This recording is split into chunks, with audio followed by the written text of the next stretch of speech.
What's going on with you guys? Jeff Lightsy Jr. here with the Ball Sports Network. Thanks for all the support. Continue to hit the thumbs up button, like, share, subscribe. Now, we're here to talk about the Lakers. They lost to the Portland Trailblazers 193 last night.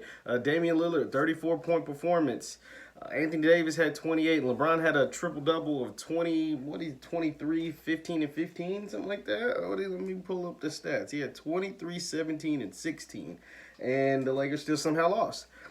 So the question is, should the Lakers be worried? Because there was a growing, and there still is a growing list of people that believe Portland will beat the Lakers in a 6 or 7 game series. They think it'll take them to 6 or 7 games and beat them. And Charles Barkley went as far on TV to say that they're going to sweep the Lakers. Here's the thing. Should the Lakers be worried? No, they shouldn't. What's just going to happen is what's happened essentially his entire career. LeBron James is just going to have to dominate.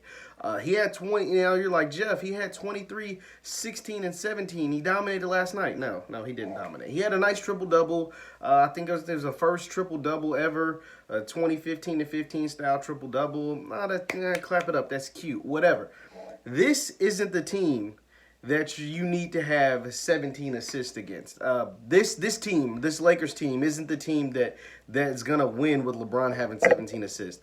The Portland much rather LeBron have 17 assists than 37 points. Because the thing is, Portland cannot guard LeBron James. Gary Trent can't guard LeBron James. Carmelo was probably the best defender when guarding LeBron last night.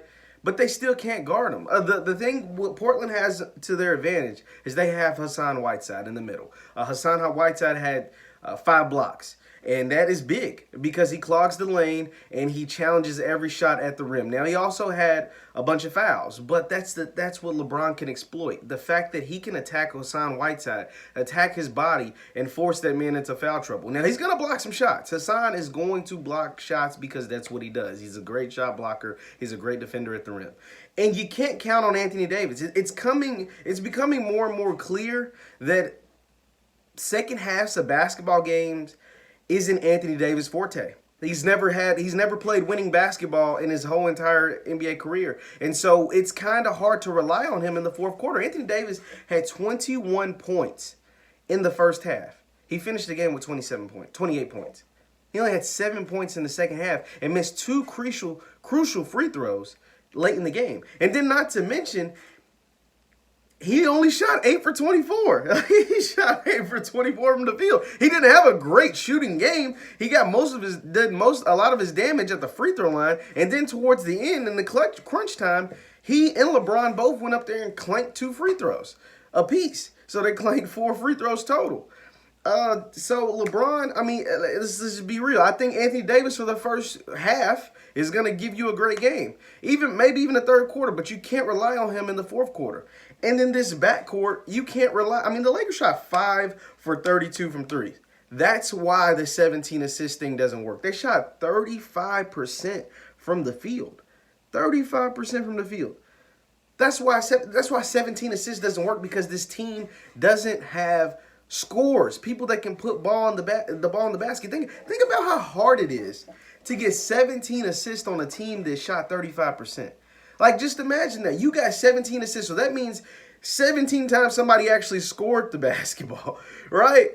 Think about all the times they missed. If they shoot, 38% like Portland or 40%, LeBron might have had 22 or 25 assists, right? That's why, so LeBron is going to have to go. He's going to have to play more like Kobe and Jordan than like Magic Johnson. See, the thing about Magic Johnson, he played the way he played because he had Kareem.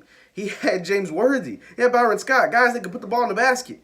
But see, Kobe and Jordan were the guys that put the ball in the basket. And in this series in particularly, and especially, and maybe even for the duration of the playoffs, LeBron is going to have to go into his Kobe and Jordan bag and leave Magic Johnson at home. He's going to tap into Michael Jordan and Kobe and leave Magic at home, because this team isn't the team to dish out a bunch of assists.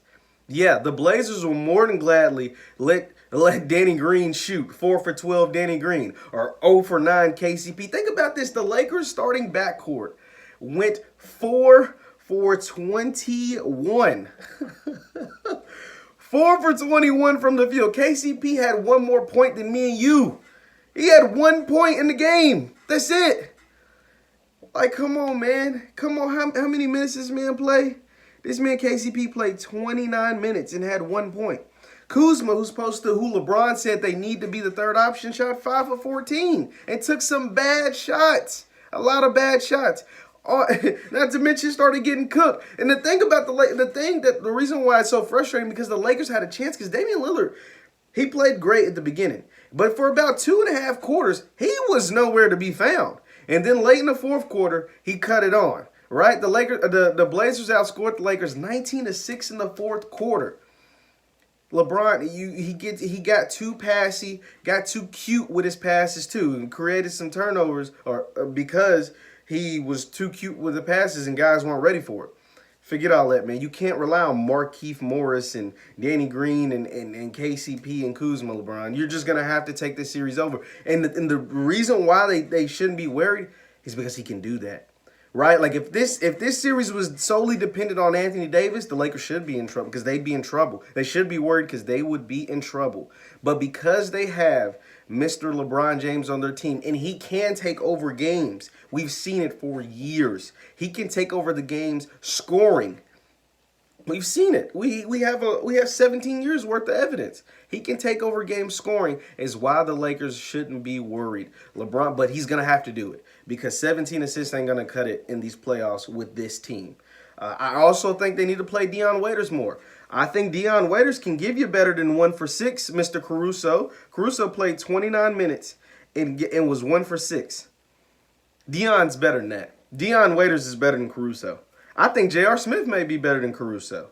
They're not guys that are going to play amazing defense on Damian Lillard. Caruso's going to give you energy and chase Lillard around, but I mean, that wasn't too much. The man still had 34 points. So at least Dion and JR are going to get you some buckets.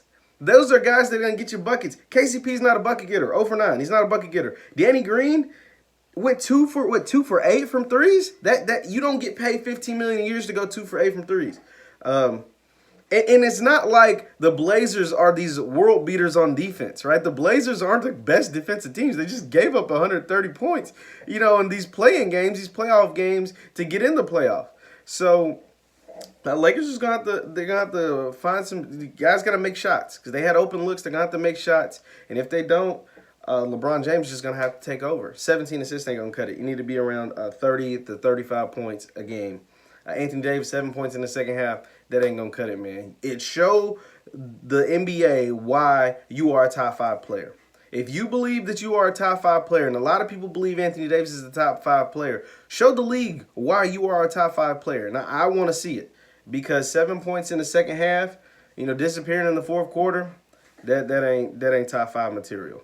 Once again, my name is Jeff Lightsy Jr. here with the Ball Sports Network. Thank you guys for watching. Continue to hit the thumbs up button, like, and subscribe. We'll see you next time.